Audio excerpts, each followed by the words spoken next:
নমস্কার, প্রত্যেককে স্বাগত। তো তোমাদের আসন্ন যে পরীক্ষাগুলো রয়েছে কম্পিটিটিভ পরীক্ষায়, প্রত্যেকটি পরীক্ষায় কিন্তু ইতিহাসের উপর প্রশ্ন আসে। তো ইতিহাসের উপর বাছাই করা 200টি প্রশ্ন কিন্তু পেয়ে যাবে, যেখানে কিন্তু প্রত্যেকটি কিন্তু ভীষণই ইম্পর্টেন্ট পরীক্ষার জন্য। আচ্ছা, চলো শুরু করছি। দেখো, প্রথম প্রশ্নে কি রয়েছে, পানিপথের প্রথম যুদ্ধ কত সালে হয়েছিল? 1526 সালে। কার কার মধ্যে? বাবরের সঙ্গে ইব্রাহিম লোদির, এবং বাবর কিন্তু জয়লাভ করেছে। তারপর দেখো, পানিপথের দ্বিতীয় যুদ্ধ 1556 সালে হয়েছিল। খানুয়ার যুদ্ধ হয়েছিল 1527 সালে। আর পানিপথের তৃতীয় যুদ্ধ হয়েছিল কিন্তু 1761 সালে। পানিপথের মোট 3টি যুদ্ধ হয়েছে, প্রথম, দ্বিতীয়, তৃতীয়, প্রত্যেকটি মনে রাখবে। তারপর দেখো, হলদিঘাটের যুদ্ধ 1576 খ্রিস্টাব্দে কিন্তু হয়েছিল। তারপর দেখো, আকবরের সঙ্গে হলদিঘাটের যুদ্ধ কিন্তু হয়েছিল, যেখানে রানা প্রতাপ সিংহের সঙ্গে এই যুদ্ধ কিন্তু হয় 1576 খ্রিস্টাব্দে। হলদিঘাটের যুদ্ধে আকবরের পক্ষে প্রধান সেনাপতি হিসেবে কে ছিলেন? মানসিংহ। কোন যুদ্ধের ফলে ভারতে সাময়িকভাবে মোগল শাসনের ছেদ পড়ে?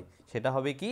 সেটা হবে বিলগ্রামের যুদ্ধের ফলে কিন্তু ভারতে সাময়িকভাবে মোগল শাসনের কোথাও যেন একটা ছেদ পড়েছিল, মানে মোগল শাসন কোথাও যেন একটু কি হালকা হয়েছিল বা বিরতির মতো লক্ষ্য করা গিয়েছিল। তারপরে দেখো, সড়ক-ই আজম গ্র্যান্ড ট্রাঙ্ক রোড কে নির্মাণ করেন? শেরশাহ। শেরশাহ কিন্তু সড়ক-ই আজম বা গ্র্যান্ড ট্রাঙ্ক রোড কিন্তু নির্মাণ করেন। তারপরে দেখো, ভূমি রাজস্ব ব্যবস্থা বিষয়ে শেরশাহ প্রবর্তিত দুটি দলিল, সেটির নাম কি? সেটি একটির নাম হলো পাট্টা, আর একটির নাম হচ্ছে কি? কুবলিয়ত। তাহলে পাট্টা এবং কুবলিয়ত এভাবেও আসে প্রশ্ন। পাট্টা এবং কুবলিয়ত ব্যবস্থা কে চালু করেছিল? শেরশাহ। পরবর্তী প্রশ্ন দেখো, আবুল ফজল। আবুল ফজল কোন সম্রাটের সভাসদ ছিলেন? তিনি ছিলেন আকবরের সভাসদ। তারপর মনসবদারি প্রথা প্রবর্তন কে করেন? আকবর। সম্রাট আকবর তার সেনাদেরকে নিয়ে কিন্তু মনসবদারি প্রথা, ঠিক আছে, কি করেন? প্রবর্তন করেন। পরবর্তী সময়ে দেখো, সম্রাট জাহাঙ্গীর যে শিখ গুরুর প্রাণদণ্ড দিয়েছিলেন সেটা হচ্ছে গুরু অর্জুন সিংহ। গুরু অর্জুন সিংহের প্রাণদণ্ড দিয়েছিলেন হচ্ছে জাহাঙ্গীর। মুসলমানেরা জিন্দা পীর, মুসলমানদেরকে জিন্দা পীর বলতো কে? সম্রাট ঔরঙ্গজেব। তারপর দেখো, ঔরঙ্গজেব পার্বত্য মুশিক বলে অভিহিত করেছিল কাকে? মারাঠা সম্রাট শিবাজিকে। তারপর কাশ্মীরের আকবর কাকে বলা হয়? জয়নাল আবেদিনকে কিন্তু কাশ্মীরের আকবর বলা হয়। তারপর মুঘল যুগে তামার মুদ্রার নাম কি? ভীষণই ইম্পর্টেন্ট, দাম। মুঘল যুগে তামার মুদ্রা বা তাম্র মুদ্রার নাম হচ্ছে দাম। তারপর দেখো, কলকাতা মহানগরীর আধুনিক ইতিহাসের সূচনা কে করেছেন? তিনি হলেন job Charnock. Job Charnock Kolkata মহানগরীর আধুনিক ইতিহাসের সূচনা করেন। পরবর্তী প্রশ্ন, ফরাসি ভাষায় রামায়ণ অনুবাদ করেন কে? বাদাউনি। বাংলার প্রথম স্বাধীন নবাব কে ছিলেন? মুর্শিদ কুলি খাঁ। বাংলার প্রথম স্বাধীন নবাব ছিলেন মুর্শিদ কুলি খাঁ। পরবর্তী প্রশ্ন দেখো, অমৃতসরের বিখ্যাত স্বর্ণ মন্দিরটি কে তৈরি করেন? গুরু রামদাস। শিখদের গুরু রামদাস কিন্তু এই যে পাঞ্জাবের যে অমৃতসর রয়েছে সেখানকার বিখ্যাত স্বর্ণ মন্দিরটি আজও রয়েছে, সেই মন্দিরটি কিন্তু নির্মাণ করেন বা তৈরি করেন। পরবর্তী প্রশ্ন, গদর পার্টি। গদর পার্টির প্রতিষ্ঠাতা কে? লালা হরদয়াল। লালা হরদয়াল হচ্ছে গদর পার্টির প্রতিষ্ঠাতা। পরবর্তী প্রশ্ন, সাইমন কমিশন কত খ্রিস্টাব্দে ভারতে এসেছিল?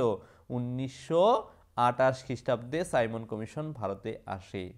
বন্ধুরা, তোমরা জানো 12,000 WBP প্লাস 3,500 কলকাতা পুলিশের কনস্টেবল পদে আগামী 1 মাসের মধ্যে ভ্যাকেন্সি নিশ্চিতভাবে বের হচ্ছে। এবার কিন্তু কলকাতা পুলিশের কাট অফ গিয়েছে 67। তাই তোমাদের কিন্তু এখন থেকে ভালোভাবে প্রস্তুতি নিতে হবে যদি এনিহাও তোমাদের একটি সিট চাই। অলরেডি আমাদের পুলিশের 3টি ব্যাচে ক্লাস চলছে, এটি 4th ব্যাচ।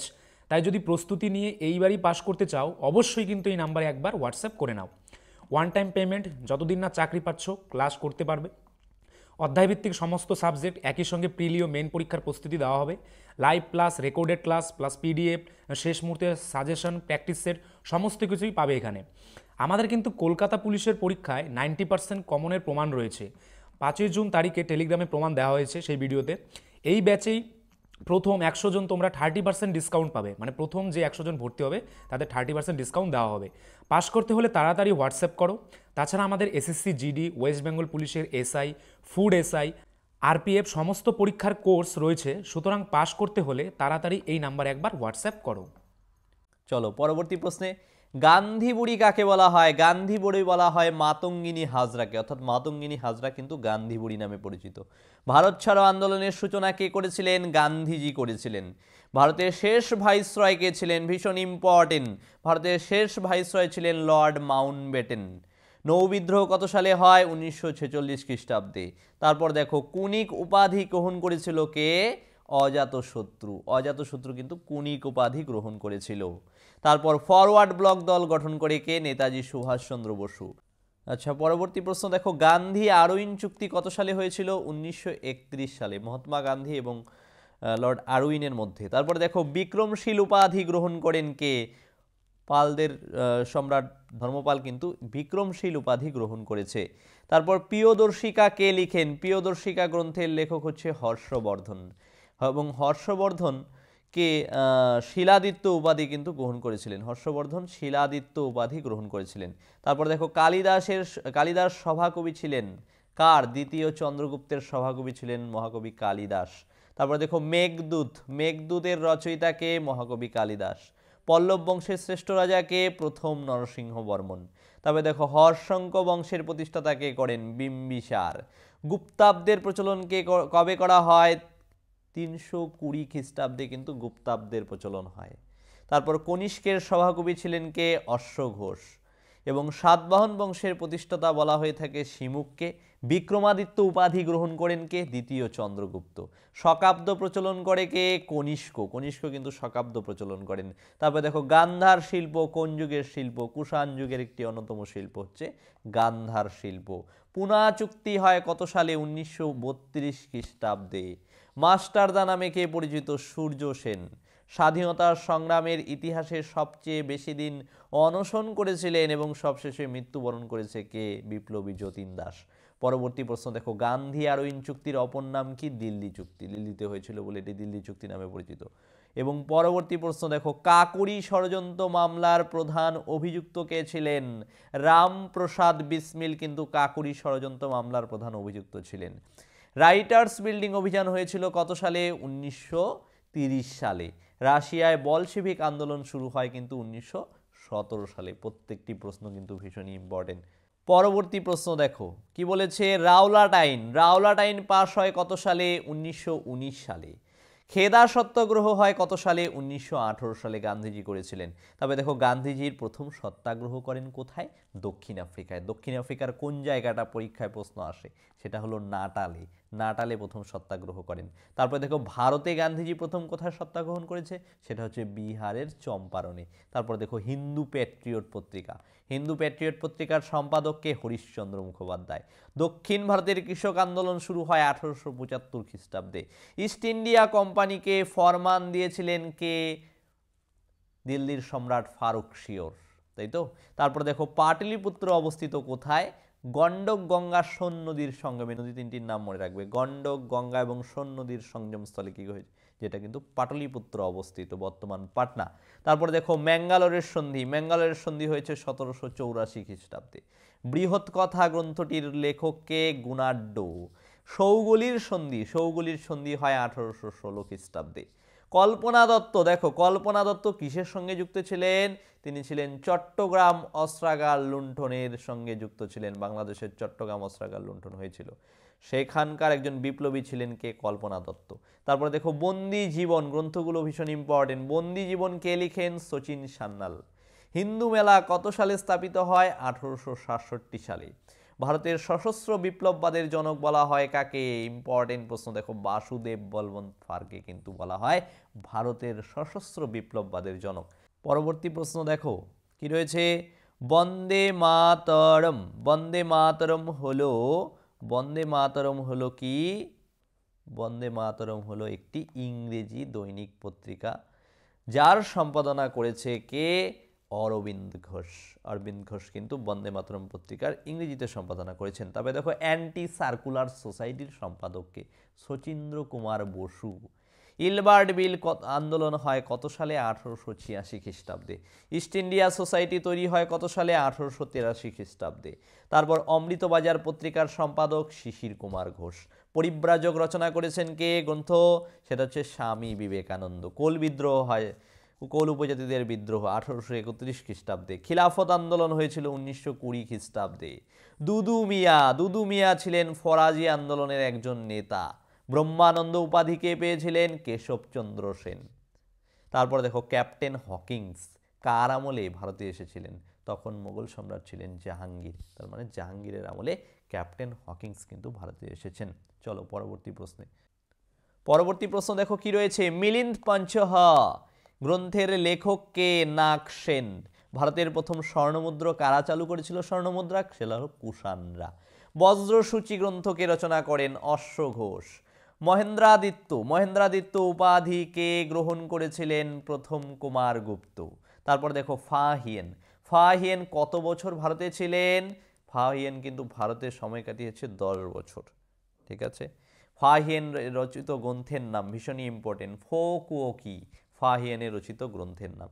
এবং তিনি দ্বিতীয় চন্দ্রগুপ্তের সময় কিন্তু ভারতবর্ষে এসেছিলেন, অনেক পরীক্ষায় কিন্তু প্রশ্ন এসেছে। তারপরে দেখো অভিজ্ঞান শকুন্তলম গ্রন্থের রচয়িতাকে? মহাকবি কালিদাস। কুমার সম্ভবম, মহাকবি কালিদাস। তবে দেখো গণিত শাস্ত্রে শূন্য তত্ত্বের আবিষ্কার কোন যুগে হয়? গুপ্ত যুগে কিন্তু শূন্য তত্ত্বের আবিষ্কার হয়। তারপরে দেখো ইলোরার যে কৈলাসনাথ মন্দির রয়েছে সেটা কোন বংশের সৃষ্টি? সেটা কিন্তু রাষ্ট্রকূট বংশের কিন্তু সৃষ্টি। তারপরে দেখো তাঞ্জোরের রাজেশ্বর মন্দির কে তৈরি করেন? সেটা হচ্ছে প্রথম তাঞ্জোরের রাজরাজেশ্বর মন্দির কিন্তু তৈরি করেন। তারপর পুরীর জগন্নাথ মন্দির কে নির্মাণ করেন? অনন্ত বর্মন। কোণারকের সূর্য মন্দির নির্মাণ করেন কে? নরসিংহ বর্মন। ইলোরার গুহাচিত্র কাদের আমলে সৃষ্টি হয়? সেটা হচ্ছে রাষ্ট্রকূটদের আমলে। তারপরে দেখো অদ্বৈতবাদের প্রবক্তা কে? শঙ্করাচার্য। তারপরে দেখো এই যে কিরাতা জুনিয়াম একটি গ্রন্থ, এই গ্রন্থটি রচনা করেন কে? কবি ভারবি। এবং সিংহবিয়ুবের সভাকবি ছিলেন হচ্ছে ভারবি। প্রজ্ঞা পারমিতা গ্রন্থ কে রচনা করেন? অতীশ দীপঙ্কর। তারপরে দেখো শ্রীজ্ঞান অতীশ দীপঙ্করের বাল্য নাম কি ছিল? আদিনাথ চন্দ্র গর্ভ। শ্রীমান অতীশ দীপঙ্করের বাল্য নাম হচ্ছে আদিনাথ চন্দ্রগুপ্ত গর্ভ। তারপর অঙ্করভাট মন্দির, বিখ্যাত মন্দির অঙ্করভাট মন্দির, যেটা কিন্তু বিষ্ণু মন্দির। তারপরে দেখো জাভার বরবুদুর এর স্তূপে কোন রাজাদের সৃষ্টি হয়েছিল? কোন রাজাদের আমলে এই স্তূপ কিন্তু সৃষ্টি হয়েছে? সেটা হচ্ছে শৈলেন্দ্র রাজাদের আমলে। তারপর দেখো লোদি বংশের প্রতিষ্ঠাতা কে? বহুলুল লোদি। লোদি বংশের প্রতিষ্ঠাতা হচ্ছে বহুলুল লোদি।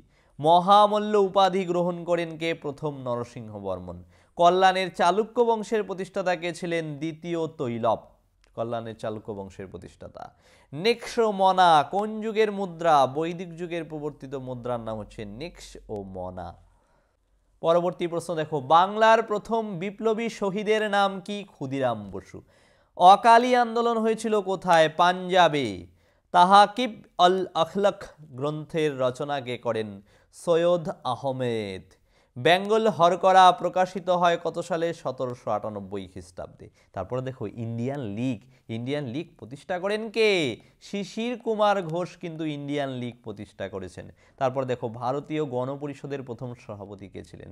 রাজেন্দ্র প্রসাদ। পাল বংশের শ্রেষ্ঠ সম্রাটকে? পাল বংশের শ্রেষ্ঠ শাসক বলা হয়ে থাকে দেবপালকে। তারপর দেখো সেন বংশের প্রকৃত প্রতিষ্ঠাতা বলা হয় বিজয় সেনকে। আর বাঙালি সমাজে কৈলিন্য প্রথা, একটি প্রবর্তিত প্রথা কৈলিন্য প্রথা, কে প্রবর্তন করেন? বল্লাল সেন। তারপর দেখো দান সাগর, অদ্ভুত সাগর, এই গ্রন্থ দুটি কে রচনা করেন? বল্লাল সেন।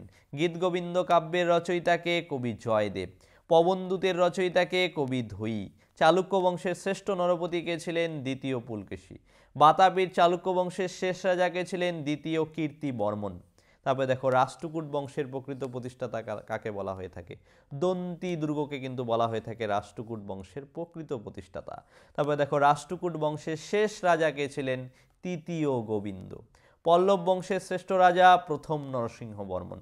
পল্লব বংশের শেষ রাজা ছিলেন রাজা অপরাজিত পল্লব। তবে দেখো বাতাপি কণ্ড উপাধি গ্রহণ করেন কে? প্রথম নরসিংহ বর্মন।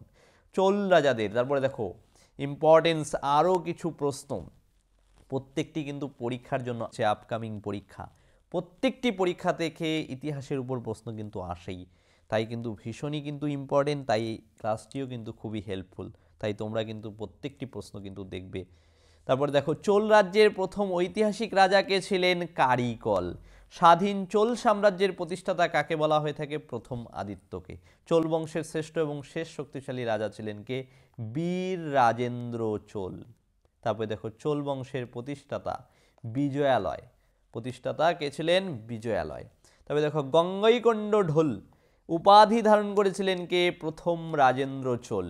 কোন মন্দিরে নটরাজ মূর্তি জগৎ বিখ্যাত? তাঞ্জোরের মন্দিরে।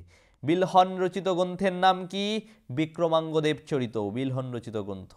কম্বোজের বেয়ন মন্দিরটি কোন দেবতার মন্দির? শিব দেবতার মন্দির। পরবর্তী প্রশ্ন দেখো, কৈলাসনাথ মন্দির কে নির্মাণ করেছিলেন? প্রথম কৃষ্ণ।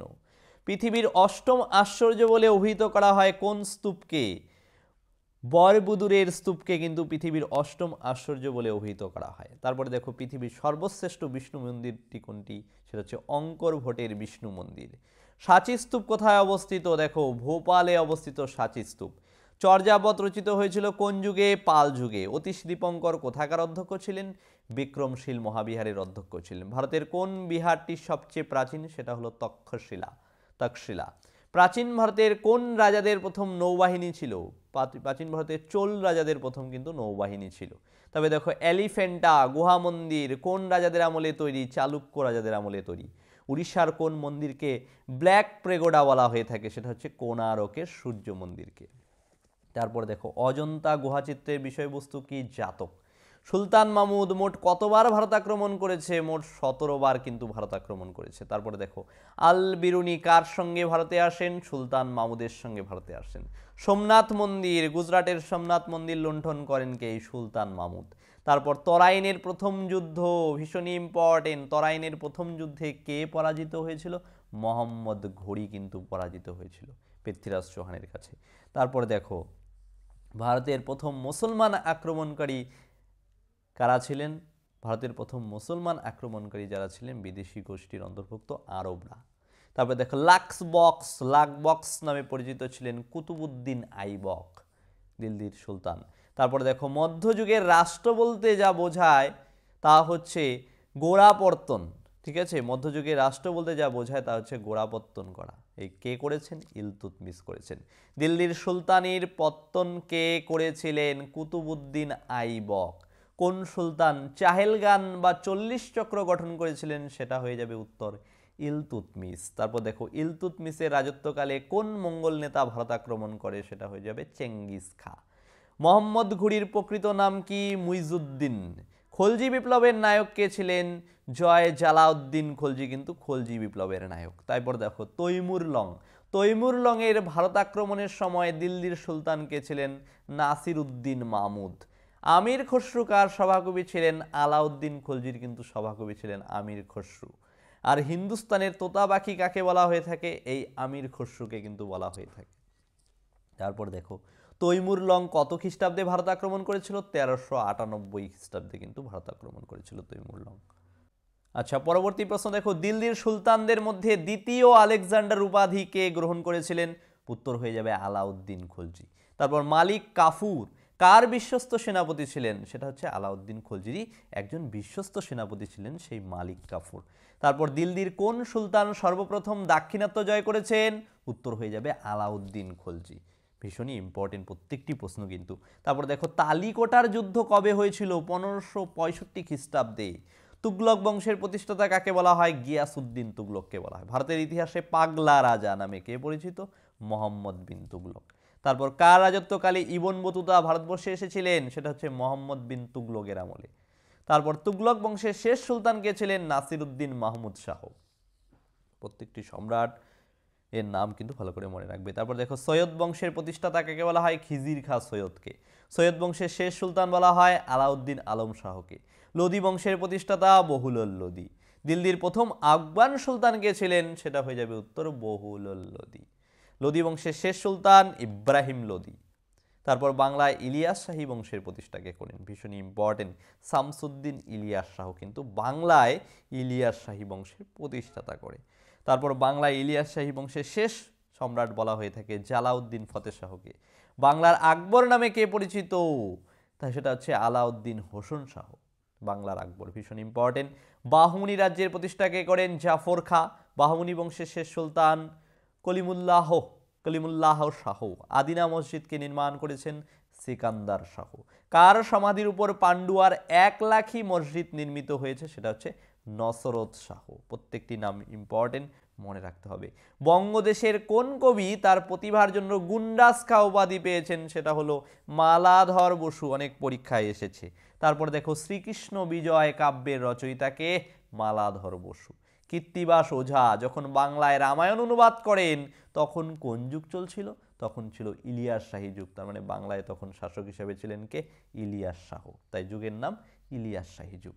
তারপর পদ্মপুরাণকে রচনা করেন বিজয়গুপ্ত। বিজয়নগর রাজ্যের সর্বশ্রেষ্ঠ রাজা কাকে বলা হয়? কৃষ্ণদেব রায়কে কিন্তু বলা হয়।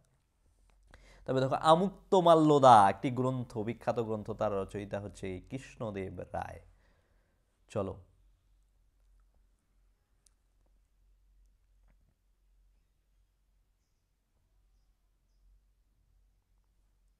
তারপর দেখো কি রয়েছে, হাজারা মন্দির, তবে কিছু বিটল স্বামী মন্দির কে নির্মাণ করেছে? এই কৃষ্ণদেব রায় কিন্তু এই মন্দিরগুলো নির্মাণ করেছে।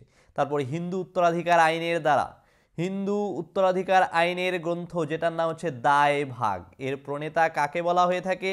ঝিমুত বাহনকে কিন্তু বলা হয়ে থাকে। তারপর দেখো কাকে অন্ধ কবিতার পিতামহ বলা হয়? ভীষণ ইম্পর্টেন্ট। দেখো তেলুগু কবি পদ্মনকে, কোথাও রয়েছে পড্ডান, তাকে কিন্তু অন্ধ কবিতার পিতামহ কিন্তু বলা হয়ে থাকে। তারপর ইবন বতুতা রচিত ভ্রমণ বৃত্তান্ত কাহিনীটির নাম কি? রেহোলা। ইবন বতুতা রচিত ভ্রমণ বৃত্তান্ত কাহিনীটির নাম হচ্ছে রেহোলা। তবে দেখো সমরখন্দে জুম্মা মসজিদকে নির্মাণ করেন তৈমুর লং। ভক্তি আন্দোলনের একজন প্রধান প্রচারকের নাম কি? গুরু রামানন্দ। এই ছিল আজকে তোমাদের ইতিহাসের উপর ভেরি হেল্পফুল বাছাই করা 200টি প্রশ্ন। কিন্তু প্রত্যেকটি প্রশ্ন কিন্তু পরীক্ষার জন্য ইম্পর্টেন্ট, ভীষণই ইম্পর্টেন্ট। তো এই ধরনের প্রশ্ন কিন্তু আরও নিয়ে আসবো এই ক্লাসে প্রত্যেকটি বিষয়ে পরীক্ষার জন্য। তাই তোমরা এই ধরনের প্রশ্ন পেতে অতি অবশ্যই কিন্তু ক্লাসের সঙ্গে যুক্ত থাকবে, এবং যারা চ্যানেলে নতুন রয়েছে তারা কিন্তু সাবস্ক্রাইব করে রাখবে। তো চলো শেষ করছি আজকের এই ক্লাস। পরবর্তী ক্লাসের জন্য অপেক্ষায় থাকবে। প্রত্যেককে থ্যাংক ইউ। বন্ধুরা তোমরা জানো 12,000 WBP প্লাস 3,500 কলকাতা পুলিশের কনস্টেবল পদে আগামী 1 মাসের মধ্যে ভ্যাকেন্সি নিশ্চিতভাবে বের হচ্ছে। এবার কিন্তু কলকাতা পুলিশের কাট অফ গিয়েছে 67। তাই তোমাদের কিন্তু এখন থেকে ভালোভাবে প্রস্তুতি নিতে হবে যদি এনিহাও তোমাদের একটি সিট চাই। অলরেডি আমাদের পুলিশের 3টি ব্যাচে ক্লাস চলছে, এটি 4th ব্যাচ। তাই যদি প্রস্তুতি নিয়ে এইবারই পাস করতে চাও অবশ্যই কিন্তু এই নাম্বারে একবার হোয়াটসঅ্যাপ করে নাও। ওয়ান টাইম পেমেন্ট, যতদিন না চাকরি পাচ্ছ ক্লাস করতে পারবে। অধ্যায়ভিত্তিক সমস্ত সাবজেক্ট একই সঙ্গে প্রিলি ও মেন পরীক্ষার প্রস্তুতি দেওয়া হবে। Live class, recorded class plus PDF, শেষ মুহূর্তে সাজেশন, প্র্যাকটিস সেট সমস্ত কিছুই পাবে এখানে। আমাদের কিন্তু কলকাতা পুলিশের পরীক্ষায় 90% কমনের প্রমাণ রয়েছে। 5ই জুন তারিখে টেলিগ্রামে প্রমাণ দেওয়া হয়েছে সেই ভিডিওতে। এই ব্যাচেই প্রথম 100 জন তোমরা 30% ডিসকাউন্ট পাবে, মানে প্রথম যে 100 জন ভর্তি হবে তাদের 30% ডিসকাউন্ট দেওয়া হবে। পাস করতে হলে তাড়াতাড়ি হোয়াটসঅ্যাপ করো। তাছাড়া আমাদের SSC GD, ওয়েস্ট বেঙ্গল পুলিশের SI, ফুড SI, RPF সমস্ত পরীক্ষার কোর্স রয়েছে। সুতরাং পাস করতে হলে তাড়াতাড়ি এই নাম্বারে একবার হোয়াটসঅ্যাপ করো।